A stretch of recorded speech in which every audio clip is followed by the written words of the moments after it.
Well, hello. Good evening, Boxing Simon listeners. A special football podcast tonight. Something that's been on the offing for a wee while, actually. I'm Andy, unless you've been on the moon for the last 10 years. I'm joined by my co-host, Rob Kelly, to discuss Hail, this hail. weekend's bipolar derby between Rangers and Celtic. Now, just a wee bit of housekeeping before we move on, Rob, actually. Steve in the background doing Overwatch. He runs the shit round about here and that. So listen, we're doing it as a one-off just now to see how it goes. You chat shit, you're risking the podcast getting taken off YouTube. Any comments deemed no fit for whatever, regardless of what happens, gets chopped. Maybe your account gets banned for this channel. Fair warning. So we'll hear a bit of banter, football related and that as well. So we're not going to take any callers tonight. See how it's going to go through these choppy waters. So we'll see how it goes. Anyway, Rob, welcome. Yeah, welcome. What you on tonight? What's the poison? What's the poison? It's been a heat wave again this week in Ireland, cider. So I'm on the bit on the ciders at the moment. But I've been on the strawberry and limes for a little while. I don't know, it's a bit fruity, but it's going with the summer vibes that are continuing with the hot weather. But yeah, keep it decent in the chat, lads. You know the crack with us from listening to the show. We don't really go in for that heavy fucking hardcore element of stuff. We just like talk about the our teams and have a bit of crack with each other, really. And this is basically what you're getting now, is what me and Andy do for an hour after the Sunday night show, where we normally break down the games, the midweek games, and have a bit of crack with each other. So that's all it is. Nothing too serious. But if you like it, we might come back for another one, and we might take callers and all that. But for the moment, we're gonna keep it short and sweet, where we look forward to this weekend's game. So. Yeah, we're going to keep it to... If we are going to do another one, it'll probably be related to the 4 league games this season. Cup ties generally will probably happen during the week, unless it's a semi-final, which will probably happen at the weekend. We'll wait and see how it goes anyway, Rob.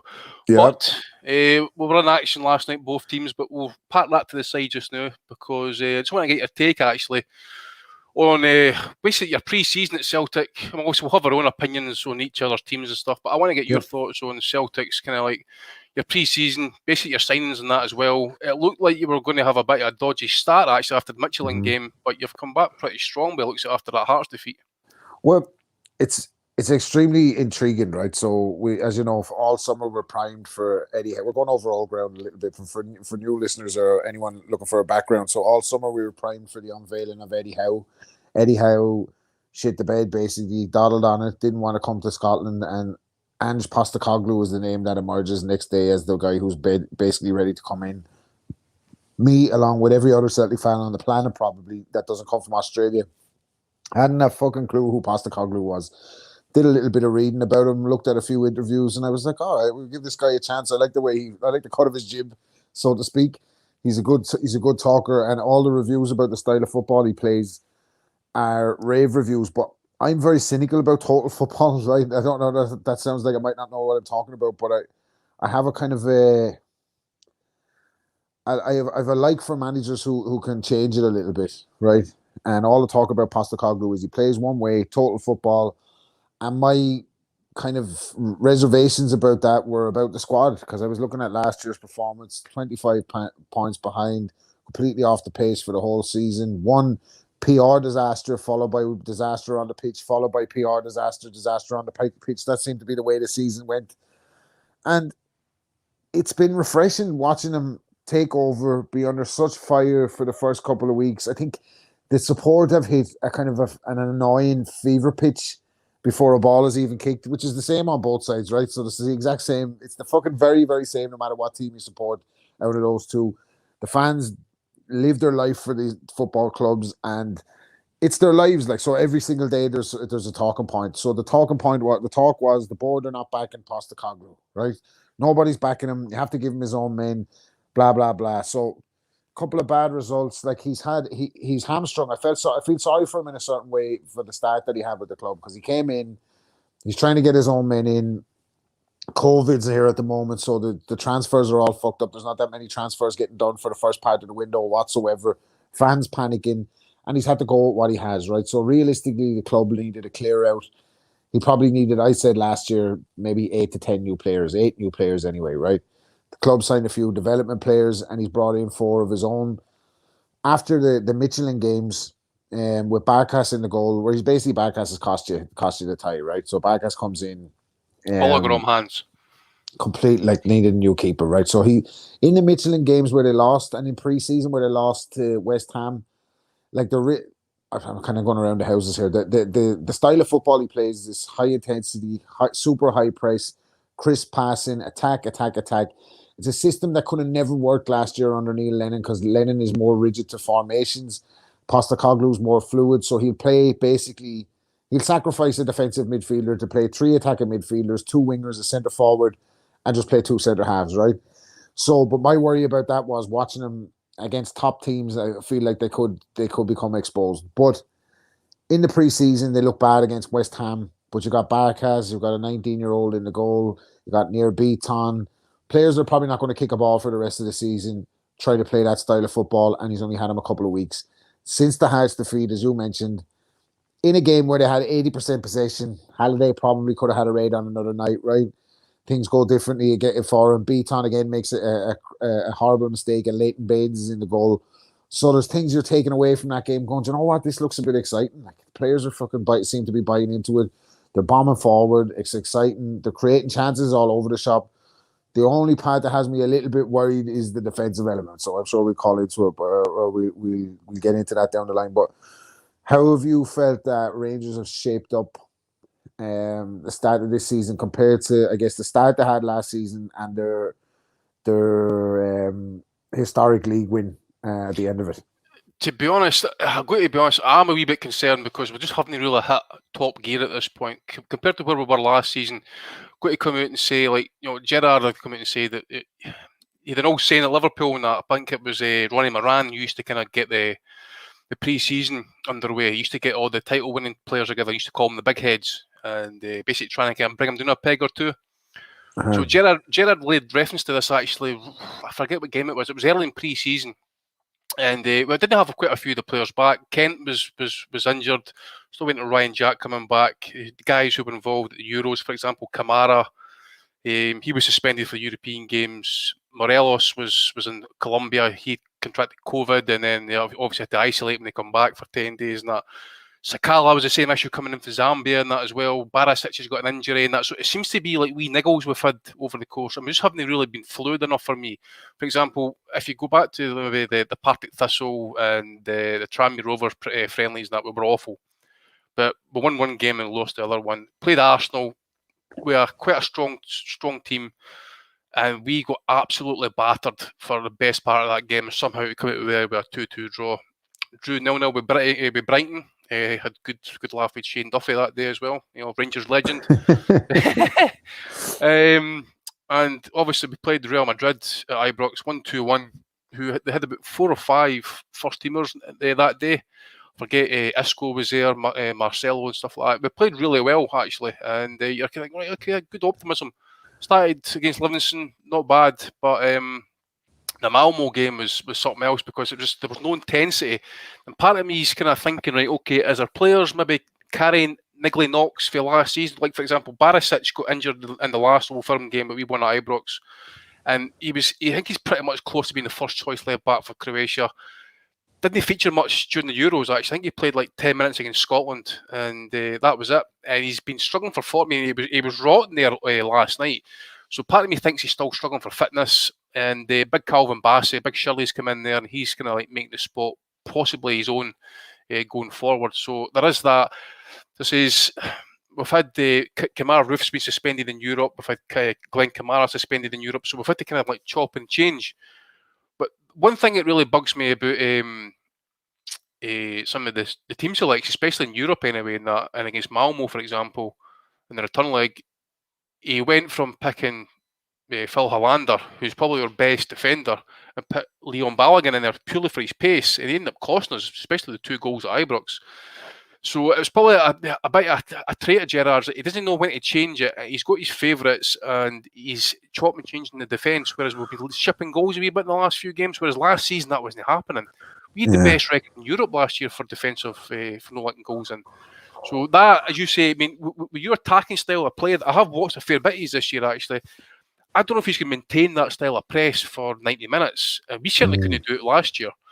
And I watched the game last night, which we'll get into in that, and I thought, right, okay, if we can somehow just get it together, we will certainly cause that defence problems, I think. Yeah. But Well, here's the thing about Celtic at the moment, and this me and you were talking about this last week, right? And we're talking about we'll get into it, possible ways to victory for each team. But when I was saying to you last week that about Gerrard's teams being so drilled, and if you can get out, i.e., diags or balls over the top, if you can get like the two centre halves isolated, it's going to be difficult now for Celtic at Ibrox if you can get them turned because, right, Celtic style of play, they're going to go out and beat most of the Scottish teams, right? Most of the Scottish teams are not going to be able to live with them, but a good organised side, be able to hold a low line and possibly hit on the break with the diags and maybe get the centre forwards isolated against Starfelt. Looks very nervy at the moment, and just get them turned. And I thought Alkmaar did a bit of that last night. Like they couldn't live with him in the first game, even though they had chances themselves. They couldn't live with the kind of high intensity of the passing from Celtic Park, full house, zipping the ball all over the place, creating chances all over the place. And they struggled a little bit with that. But obviously they did their homework. They took the weekend off as well. They had an extra week to prepare, and their whole focus was getting out when Celtic were pressing, and obviously pressing them high up the park as well, and stopping them coming out. And I thought they did that really well. And I expect that's how Gerrard's going to set up. And I was listening to Big Yogi Hughes on another podcast, and he talks about how Gerrard writes a script with his training, and he goes through different scenarios one-on-one with players and stuff about how you break and how you switch on different sides. So I think it's primed for one of the most intriguing Old Firm games we've had in, I'd say, 5, 6, 7 years maybe, because last year wasn't competitive by Christmas. The league was over. The other two were only bounce games. Essentially, Lennon has even been sacked, no coaching. The league was in the bag. Rangers were deserved winners last year. The year before that, kind of same thing. The league was over by Christmas. The other way, Rangers were in it. They put up a good fight up until Christmas the 2 years before that, and then Celtic ran away with it. So it hasn't been the same kind of intrigue and mystery, I suppose, around how will Postecoglou handle this? How do the Celtic team handle this? There's no fans in. How does this style of play match up against, Gerrard's style of play is one in the league last year, and as you said, earned them high praise for the defensive performances, high plaudits for defensive performances. They've been really, really hard to beat last year. That was their main thing, Rangers. And then when you're hard to beat, everything else kind of falls into place. And that's the thing that kind of worries me a little bit from a Celtic perspective, is that it's total football, but there doesn't seem to be that much of an adjustment there, right? So he's committed to that style. It's like you're expecting him maybe to make a change last night at halftime to solidify things and shore things up. And no, it doesn't come. Like he wants to all out attack at all times. So at this stage of the game, I think maybe this game might have come a little bit too early for Celtic, but at the same time, massively intrigued to see how these two match up against each other.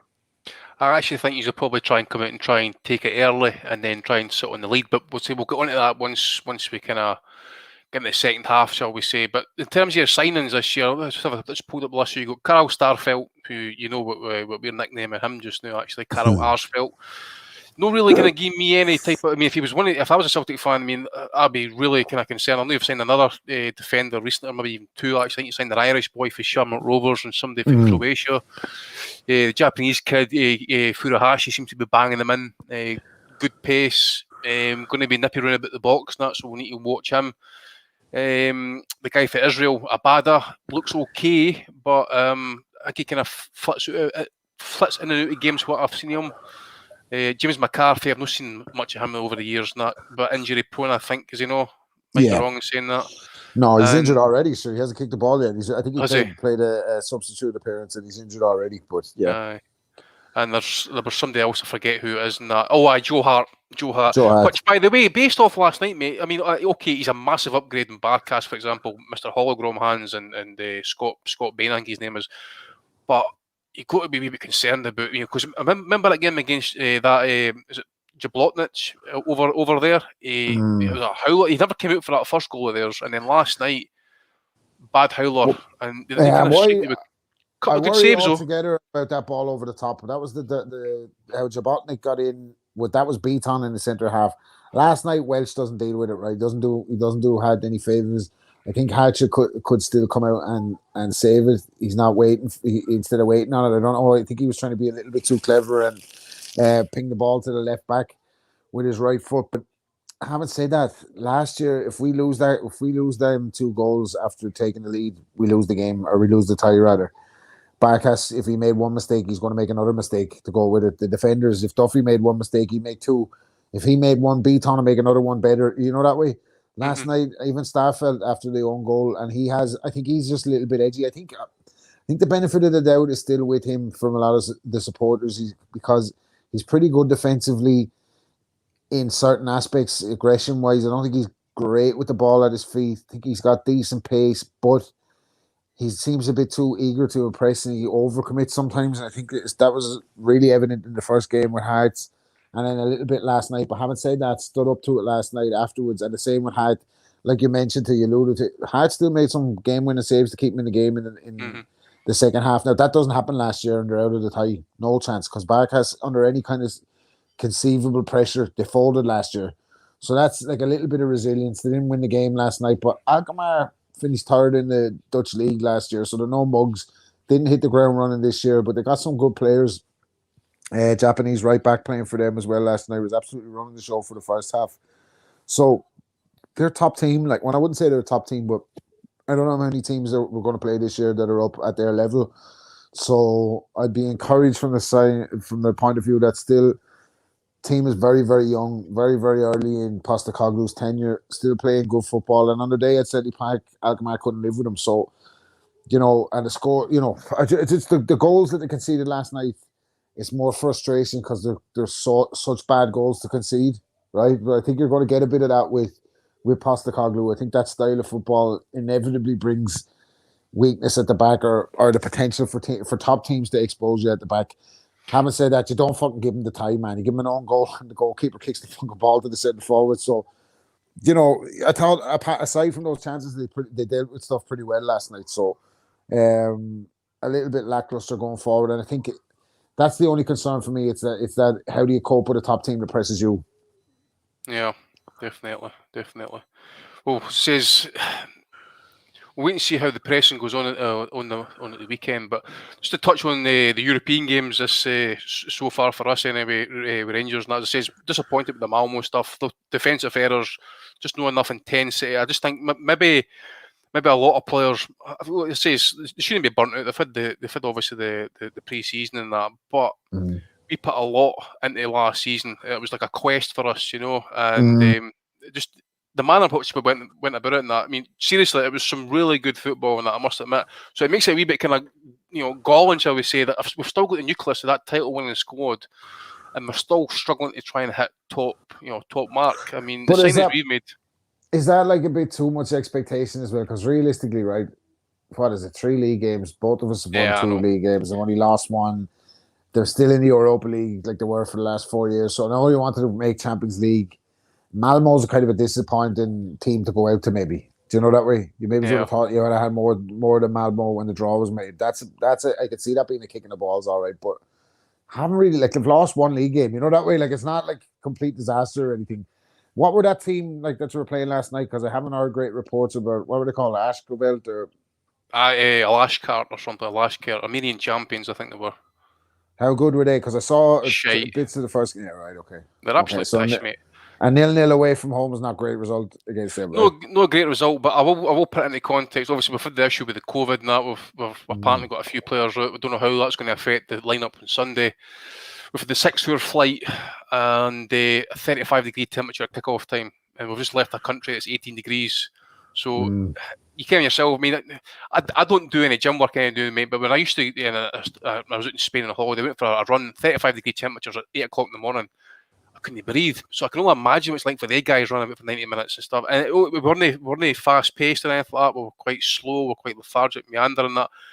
It was like, look, it's a European tie. You got to win at all costs. Just doesn't matter about looking good and that. Okay, just get the game won. At the end of the day, look, we've been to the arsehole end Europe before trying to get through qualifiers. I mean, this is the 4th successive year under Gerrard's tenureship that we've made the group stages of European football and that.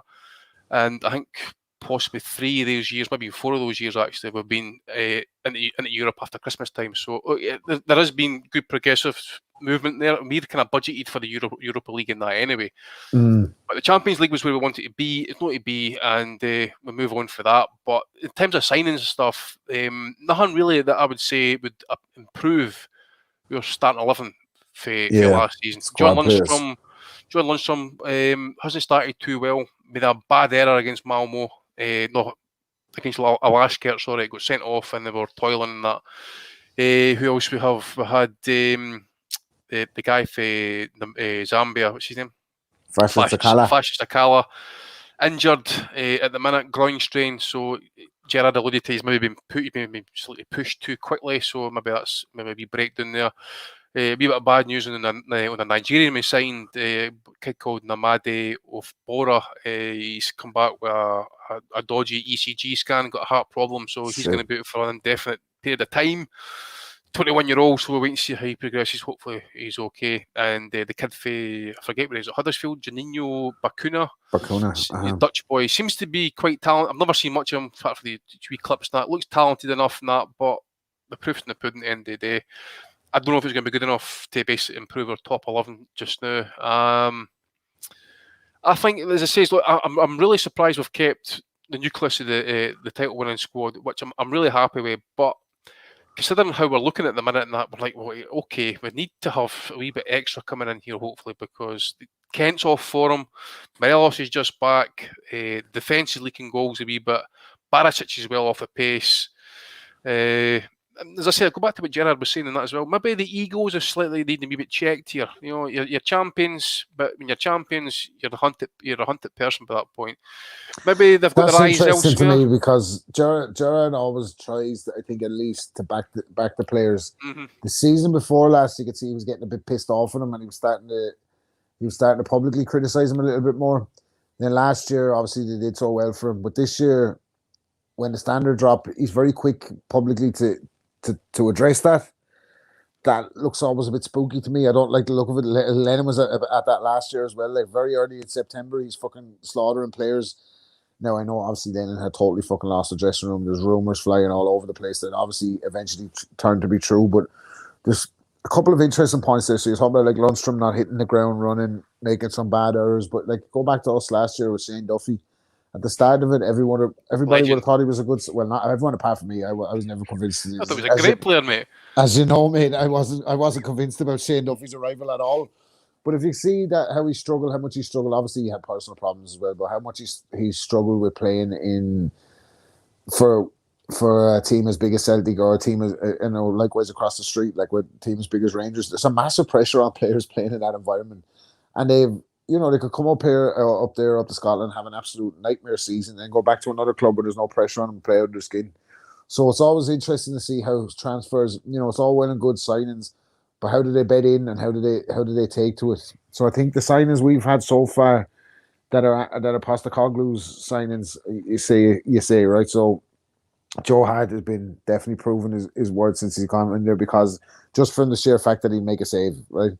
When he needs to, when he's called on, he'll make a save. Yeah, he's prone to a blunder, but he's a decent enough shot stopper and he seems to be a good leader.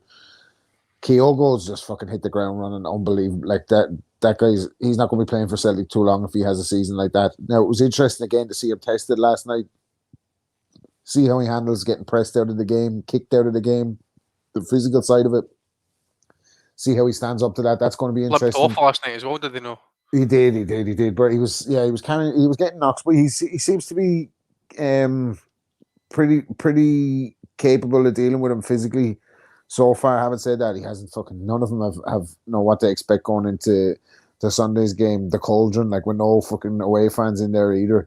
Abada, I don't know. I think Abada, sometimes he's going to pace most defenders in the SPL, especially if they try and come out. He's got his pace is absolutely unbelievable. But yeah, I think the signings that we made so far have come in and been impact players. But I'm really intrigued to see for both clubs, do they hold on to Edouard and do they hold on to Morelos now as the transfer window counts down and crazy season is upon us, as you know. So I'm just really intrigued to see how that's going to play out.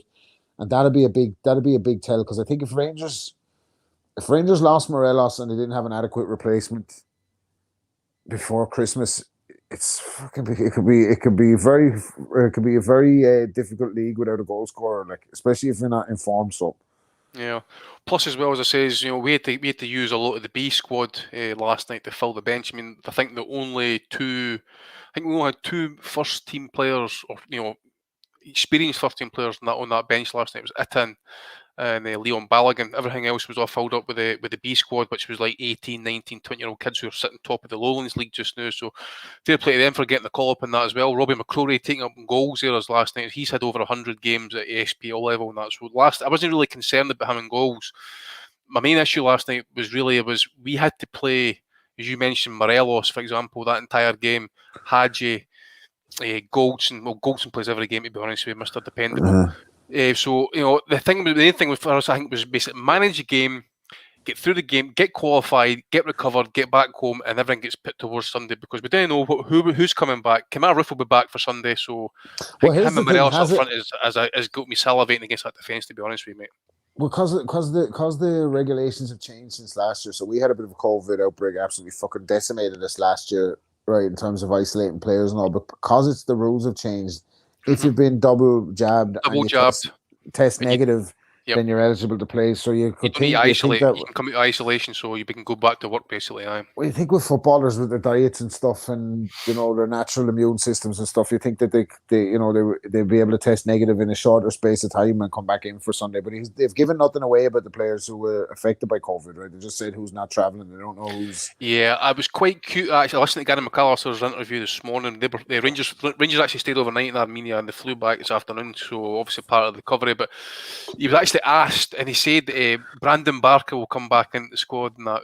I was like, this is a wind up, surely, because there's no way that he named Brandon Barker and two other players, none of which would ever start. I don't think. I'm saying to myself, nah, he's at the mind games here. Keep the cards close to just keep you guys guessing that as well. I mean, can you imagine the likes of Steven Gerrard and McGregor rock up pitch side on Sunday and that? Oh, the conspiracy theories are going through the roof. 100%. Ren, oh my God, it'll be crazy, absolutely mental. That just adds to it, doesn't it? Like that adds to the fever pitch that is the fucking build up to these games. Like it's going to be every fucking decision is going to be contested. Every fucking, every incident in the game is going to be a flashpoint. It's going to be extra reviewed. And then I think in this era as well, everything gets talked about to death. Like everything, like there's a million Celtic blogs, there's a million Rangers blogs, and they report on every single bit of news about the club. They practically have a fucking press conference or a YouTube vlog about, a guy's injury update or a fucking potential signing or a fucking, so all these things that play out in the background, play a part in building up the hype for. But this one, I'm definitely hyped up about this one. Like I'm excited to see how this is going to play out. And it's brilliant to have one so early in the season. They normally have one in and around now, but it's good to get it up and running for the year, get the buzz going, and see which ways. Nothing is decided after the first one, but it's a good indicator as to where the two teams are against each other. Like, and Rangers obviously had the edge for the last year and a half. So 2 years actually. I think we're 2 years undefeated against you now. Actually, I think I need to go back and check that. Actually, is it? We can't be far off COVID and everything. Yeah, probably. Yeah. But if you speak to some Cup final was last time, or the cup final was last time we won. Like, an offside goal to. Listen, they all count, baby. That's about. Just before we go into the game, Rob, I need to get your take on obviously Europa League draw actually. Rangers, we got Lyon, Sparta Prague, and Brøndby. So I think that could have been a lot worse for us actually. Lyon have had a good start to their campaign this year. I think they've not even won a game yet actually. And they got beat 3-0 there at the weekend, I'm sure. Yeah, or drew 3 each. I think it was. No, they drew 3 each. That's what it was. Sparta Prague. We tripped to Prague for us. So Glenn Kamara's already getting in the neck for what I've been seeing so far on Instagram today. Was it Sparta Prague that? No, it was Slavia. Yeah, because we played Sparta Prague twice. That's right. Aye. And they absolutely fucking thumped this 4-1 home and away. The electrician parties out. The part-time electrician. Sparta Fag. So yeah. Sparta Fag. Aye. So. They're actually a good side. I don't know what they look like this year compared to last year. They play some good football, counter-attacking football, good in possession. So I think Brøndby and all Rangers should be beating Brøndby any day of the week, like home and away, especially at home. It's doable to qualify for it. But again, as I say, we're current form and that we need to pick it up a wee bit. So we'll wait and see how it goes. Makes it interesting this Europa League because we got We got Ferencváros, who dumped us out in the Champions League stages last year. We got Real Betis, and we got Bayer Leverkusen. Bayer Leverkusen, fuck No, me, man. I've not seen much of Betis, mate. I don't watch much Spanish football. I have seen a wee bit of Ferencváros with the European qualifiers, and I have seen I watch a fair bit of German football, and that Leverkusen are a really good side. But we return to Celtic Park for wee Frimpers, wee Frimpong will be making a return. That's right, imagine him scoring the winner against you. Oh yeah, he come over and apologise. Let's say he's one of them, isn't he? Imagine Dembele though. Dembele playing for Leon and that, man. Talk about Celtic down Twitter, by the way. Imagine him fucking scoring against us. Oh Jesus man, Christ. Dembele, top player who I tipped not to make it at Celtic after I saw him playing against Barcelona in a pre-season friendly. I thought he looks a bit light. I don't think he's going to do it. Fucking absolutely ran the show. But it makes it interesting, this Europa League situation as well, because the third place goes into Europe. Conference League, you're not out of Europe. You're in the fucking conference, whatever the fuck is it now? That's the actual in the Beyond League. That one, Christ. Who is it? There was something. There was I forget who. I need to go check it up. But I'm sure there's a British club potentially having to fly the Tajik, Russian, Chinese border to play that Kara Almaty, right, or Kazakhstan. And then if they go to some place in Cyprus, and there was another place I think it was in Azerbaijan. I'm like, fuck it. But here's the thing, right? So if one of us qualifies for that, another one gets put out, or one of us stays in the Europa League and maybe goes out at the next stage, but the other one stays in the Conference League and goes all the way in it. Fixture pile-ups at the end of the season. Scottish football, there's so many games. Fixture pile-ups towards the end of the season could work against you. Another Japanese tour in the offing. Aye. But you know what I'm saying? It's like if fucking remember the year that Rangers 2008 2008 yeah, they had the UEFA Cup. Same thing for us in the 2003 one. If you don't win it, it's not worth the fuck to you getting there because you're bollocks by the end of the year. I think we had something like 5 games in 10 days or something like that, 6 games in 10 days to play towards the end of the season. That's crazy. They allowed to postpone the season by a week or extend the season by a week. That's how much help we got to try and win a European trophy. Proper order. Just play fucking games or don't be in the tournament. Stop giving out about it. Just to kind of digress a bit about the Malmo situation, actually, because people will kind of complain that Rangers were undercooked for the Malmo games, right? Okay, when they played a lot of games, competitive games and that. But my brother-in-law he's a professional coach at a team in Norway, right? He was telling me for a fact that he was sharing some links with me in Swedish newspapers saying that the Malmo manager was actually trying to get games suspended because they stated that they had played too many games in the run-up to playing Rangers. So because the league started in, I think it's March or April time in Sweden, Scandinavia, places like that. So they were something like 14, 15 games into their season by that point, I'm sure. But they were unhappy because they were playing like every other 3-4 days and that. So they wanted help to try and play us and that. They ended up having to rest an entire team the weekend before they came to Ibrox. Well, it's mad because our two teams will have played it'll be their 11th game, I think, or their 12th game on Sunday already. Do you know what I mean? It's only fucking end of August. So, like I said to you, fixture pile-ups and this UEFA Europa League or Europa Conference League, that could end up fucking absolutely fucking up your season. Imagine having to go to these kind of places. Azerbaijan on a Thursday, come back and play Rangers on a Sunday. Not ideal. No, not ideal in a title running. So that's another interesting aspect of it. But I suppose we're going to go and get to the nitty gritty of the game, dude. How do you think your team can win? How do you think they could lose? Well, I've got to kind of concede that I'm a wee bit concerned about who's available.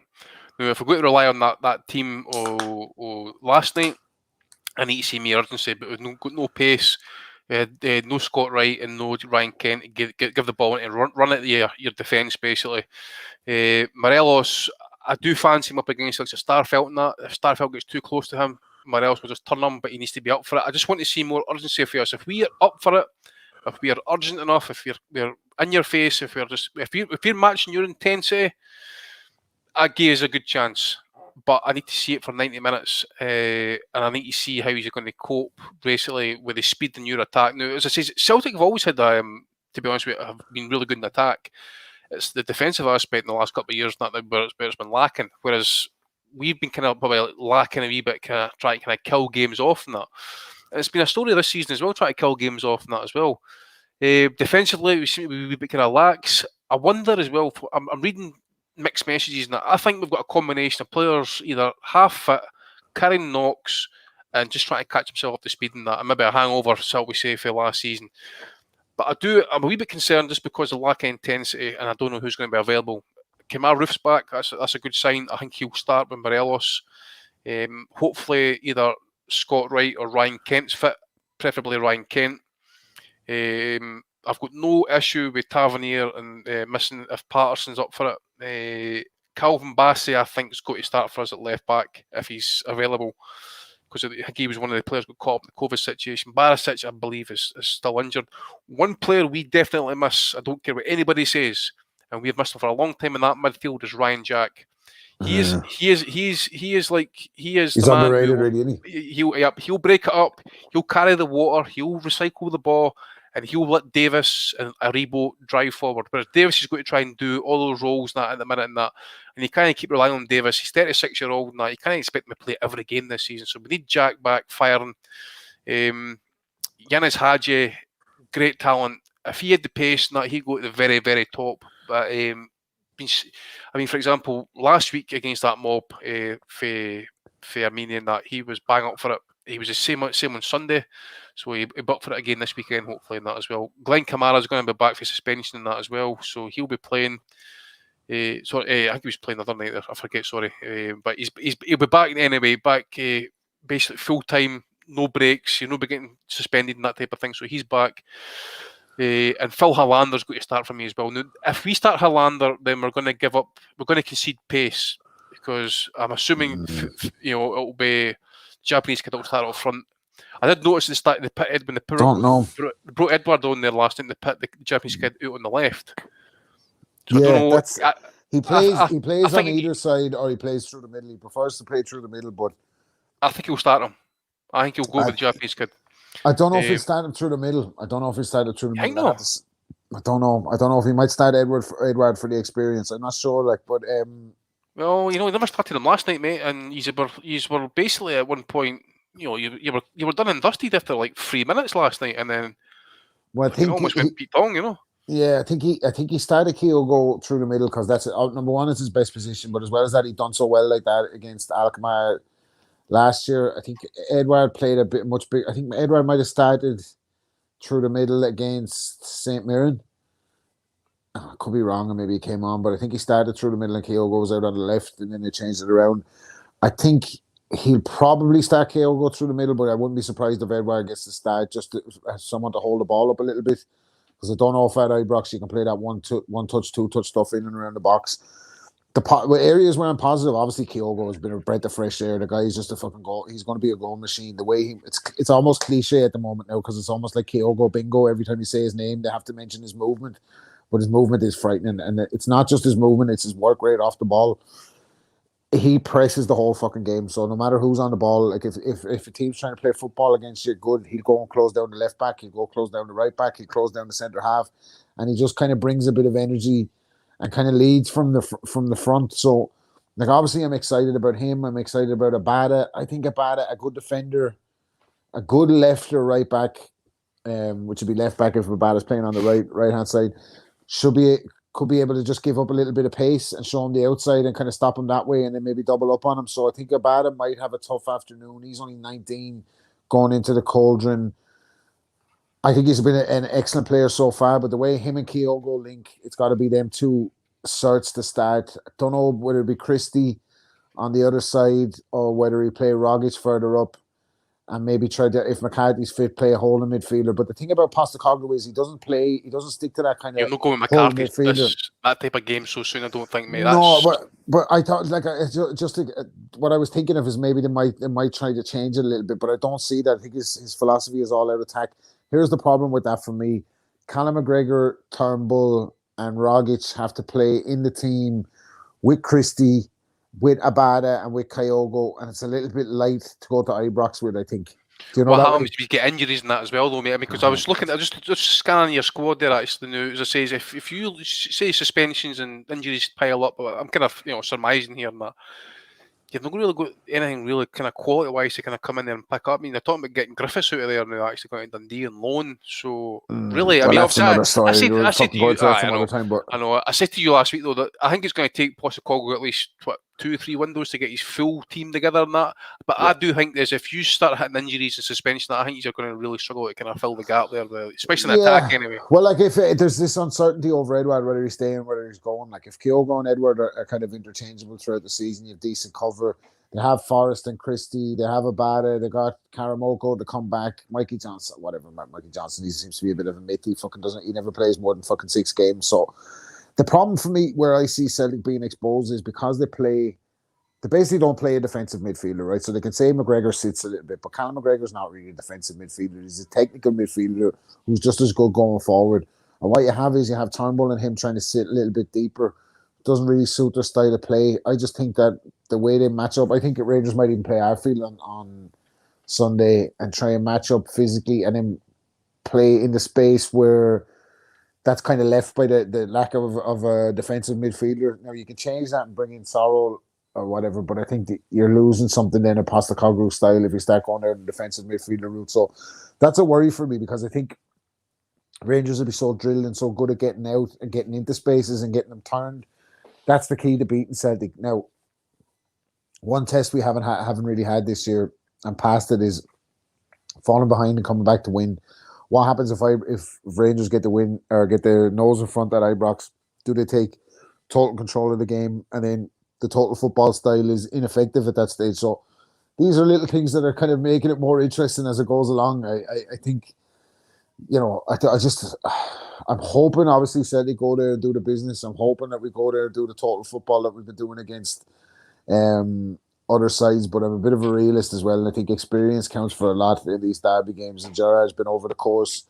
He knows his players will know it inside out. They know that they'll have the fucking full house there. The atmosphere will be rocking. So they haven't performed, but you'd have to say up to this point that they haven't performed and they go out and perform on Sunday, all will be forgiven and they could get a bit of momentum. Likewise, this is Postecoglou's first Old Firm. The expectation level is high from the fans. He's been an instant hit with the supporters. Love the way he speaks with the media. The players that he signed himself have come in and hit the ground running and done a job for him. So I think, this is the fucking old cliche again. It gets kicked around more than the fucking football in the game, or the players in the game. But if you score first, you got a massive chance of winning the game. I think so. Yeah.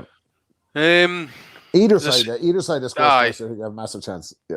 As I say, look, we lost 3 games straight. It was the 2 Malmo games, Dundee United, and that. And in Old Firm circles, that is a disaster. That is almost sacking material. That is when the fans start getting panty wets and this and the next thing. It's just unrational. But honestly, last night I was seeing people saying, "Oh, Morelos needs to get subbed off," and that. I say, right, okay, bring on who? And then Itang comes on, and then next week he's getting slagged rotten for not being able to trap a ball and that. It's just bipolar. It's just crazy, man. It's mental. So, I saw crazy. People write off Kyogo after fucking 15 minutes at Hearts, and the chap was only after getting off the fucking bus. He wasn't. He's never going to make it. See, before last night, actually, it's actually unreal because people were saying, "Oh, Celtics this, Celtics that. They're looking amazing just through they're scoring loads of goals now." I said, "Whoa, wait, fucking back up a minute here." I says at that time before last night, both of us had 2 wins in the league out of 3. We both lost a game. We both progressed to the quarterfinals of the League Cup. We both got knocked out the Champions League qualifiers, and we both won our first leg playoff games in the Europa League qualifiers, right? It's the perception, It is. It's just so it's so people are saying, "Oh, Celtics are better starting us." I says, no, well, stats wise, no, really. Apart from goals, now we've won the same amount of games. It seems like we're just toiling a little bit trying to hit top level. Well, I think there's both of them are in a polarizing position compared to where they were last year because we had fucking fellas like Shane Duffy playing diagonal balls to the fucking car park last year and just being a complete shambles and a laughing stock. Obviously, it was like the banter years handed over back to you. We had the edge there for years. We're the fucking, and now you're doing it to us. So it was so I think because he's turned it around the style of play, and that was the big thing missing from Celtic last year. Absolutely zero style of play. Players didn't know like they were playing to a system. Didn't look like they were playing to a system. Didn't look like they wanted to play to a system. Didn't look like they were trying. And I think all that part of it has changed for Celtic, right? So now they have a system. Everybody knows what they're supposed to be doing, and everybody's trying. So you get the likes of Ralston coming in, absolutely fucking breaking his ass. Greg Taylor, who to me is not good enough to play for Celtic still, but he's in there and he's doing a job, trying it. They're all drilled and You they're can only fucking, try, I suppose, but in the day, they're not going. Ralston's not going to take you to that next level, is he? No, well, we signed a Croatian, a guy that's fucking plays I for was going to say Croatia that. right back. So I expect like they're not going to sign a fucking Croatian international and keep him on the bench by the way. I'd say he's going to feature. I don't know if he's the type that can play maybe centre halves. I don't know about the two centre halves long term. Interesting. Still to come back. Yeah, it's interesting. I think he will make another side in the centre half in Christmas time and another left. We see how the Irish kid pans out. Liam Scales. I haven't seen the guy playing. I've heard very, very positive reports about him. He's supposed to be extremely talented, but I couldn't tell you enough about him, to be honest with you. I doubt he'd go straight into it. So that's an area of concern for Celtic as well, because Taylor was injured last night. We don't have another left back. He's not going to play balling goalie, so. You got that youngster going in there, isn't he? He's going to get. It's a big ask for him. Montgomery. Montgomery. One thing I was going to add actually about Rangers, now obviously if we bring Kemar Roof back and he starts from Morelos, now I think that's going to be either like Hadji dropping out for Roof coming in. I would push Aribo up. Aribo I love Aribo. What a player he is! But you think Aribo has lost the ball and he somehow gets those long legs of his Twinkle Joes, I call him, and he somehow gets the ball out of there. Now, what a player he is! He'll have a big say in this game if he's up for it and that as well. We need him. Need Kent. Well, those three, Kent, Morelos, and Aribo are the ones that are worrying. And Roof. If you get him isolated against the two centre halves and maybe Ralston and Taylor, Ralston and Greg Taylor, I don't think if Taylor plays. I don't know what Montgomery's like defensively, but their strength is not defensively. Ralston's strength is going forward. Same with, I don't even know if Greg Taylor. I don't want to be Kane and Greg Taylor. I don't know if his strength is going forward either. But so that's the area of concern for me. Obviously, Rangers, it's at Ibrox, no away fans. Fucking the getting turned and getting defenders isolated. I think that could be a big problem. Joe Hart having a bit of a fucking calamity as well the other night hasn't really filled me with confidence. So I was like fully confident last week that we could go and do something, but I'm going to make a bold statement to say it's going to be a draw because there's been a draw on Old Firm and fucking I don't know how long. So I'm going to say it's going to be a draw. So is that a score draw or 0-0 draw? Score draw. Has to be goals in this game. Score draw. Right, I'm gonna back my team because I do love the squad of players that we've got here. Actually, I do, and it's disappointing to me that they're not doing the business this season compared to last year and that. But I'm going to say we're going to rise to the cake purely because it's at home. We've got a full crowd. They'll just give them that wee bit extra boost, an extra 5% possibly, and I say we'll take the game. I'll say we'll win 2-1. Possibly having to come from behind to do it and that. But as I said, I'm actually slightly dreading the first 20 minutes because if we're not on it and you just come out the traps and that, I really do worry because as I says, pace-wise and defence we're not great. And if Furuhashi is sitting on the last defender and that, and if he gets in there, yeah, it's a lot to ask for a fella coming in on a debut in a game like that and do the business too. Like, you know what I mean? It's tough. It's tough. It's a big ask, I suppose. It's a big ask, but we'll wait and see. I'm going to say 2-1 Rangers. I'll go Morelos and I'll go Roof. I'm going to say it's a score draw, but I'm obviously back at Celtic. Kyogo to score first. See if we get any quick questions in the chat there. No, not any quick questions in the chat. So it says it's been quite placid, believe it or not. There's been, as I say to Robin, that is just let the listeners know, listening to the live chat. I was watching the Europa League draw and that, and it says that chat was just absolute fucking poison. So please, boys, you've been behaving in the chat there. Good Tommy stuff. Max putting in 3-1 Celtic. James Windsor saying 2-2. This is form guy goes out the window in these games, guys. It really does. It's guys who want it more on the day and that. This is generally in these games, it's the team that doesn't turn up, doesn't win the game and that, I suppose. I'll give you a quick one before we go, just because I know Steve is jumping in there as well. And we're actually taking time out of the legend Steve Whelan's schedule as well to help moderate this stuff for you. Andy, what's your favourite Old Firm memory? Oh, mate, Christ's sake. There's been a lot of them, actually. I mean, the cup final in 2002, Lovenkrantz last-minute winner. Fucker. But I'm going to go the 5-1 victory back in 1988. Ray Wilkins for 35 yards, top corner. Ian Andrews in goals that day. McCoyson got 2. Mark Walters, Kevin Drinkle. And I think it was Frank McAvenny got the Celtic goal, actually, that day. So I'll say that game, actually, the 5-1 game, aye.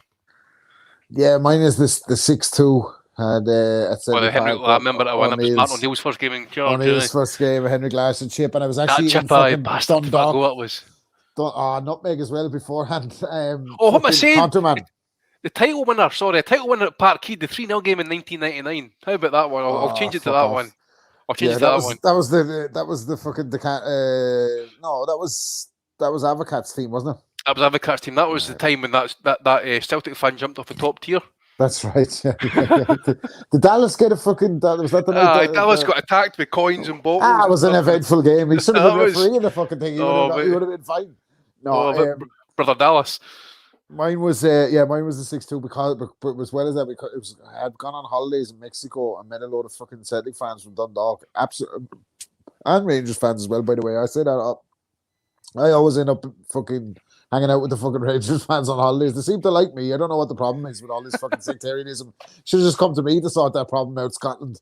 I would have been able to fucking unify both sides. There's a question. So it's a quick one. I know Steve's waiting to kind of get in here at the end of the call and that, but I know loads of Irish folk, right, and they all tend to follow an English club. And you're probably one of two guys that I know, especially for the South at least, not who are Celtic fans first, and they didn't seem to follow an English club, actually, believe it or not. Well, I think a lot of the guys from Dundalk are obviously because they're up around the border and that. Man United and Celtic fans, yeah. And then with me, it was because my cousin went to sign for Celtic when he was 15 or whatever. So we were. That's kind of. I couldn't get on board with supporting an English club like that. Like I was like, well, fuck, I don't give a shit about Arsenal or fucking. You know what I mean? It was just like, I couldn't identify with it. But when to go see Celtic and all that and see the connection, it was just a natural thing. And I love football as well, so it's just one of those things. But yeah, I had met in Mexico of all places a bunch of fucking Celtic fans from Dundalk and gone up to Dundalk to watch the fucking Old Firm game, and it was like one of your county team over here winning the fucking GAA championship. The celebrations on the street afterwards were nearly better than the fucking game. So is it like the night Joe Lewis beat Max Miller now? Yeah, just the same, very same. Scenes. Harlem's actually scenes. Yeah. So look, I think we leave it at that. And look, may the best team win. We'll see us back on Sunday for a regular scheduled boxing nonsense talk, Katie Taylor impressions, Belly of the Week, and all that. But this has been a good bit of crack and a different side of it, maybe for regular listeners of Old Firm fucking shenanigans. That it's nice and peaceful and just lads talking about the football. So. Yep, so as we say, we'll wait and see how it goes. Just remember to get the super chats in there as well, actually. Make sure I want to try and get 55 quid in here tonight to pay our fees and our expenses. There's that magic number 55, Rob. There we go. Anyways, guys. Rod Stewart's after throwing in a fiver. Anyway, guys, thanks a lot for joining in. Steve for doing the Overwatch and all you guys for behaving in the chat there. So if it keeps up, we'll wait and see how it goes. I think the next game will be December time, around about the New Year possibly. So we might do one. Maybe. We'll see. If you want us back, we'll come back. If not, we'll just fucking stick to Sunday nights after the boxing asylum. But may the best team win. Yep. And thanks very much to Rob, Steve for doing Overwatch. I'm Andy. We'll see you on Sunday. All the best. Cheers.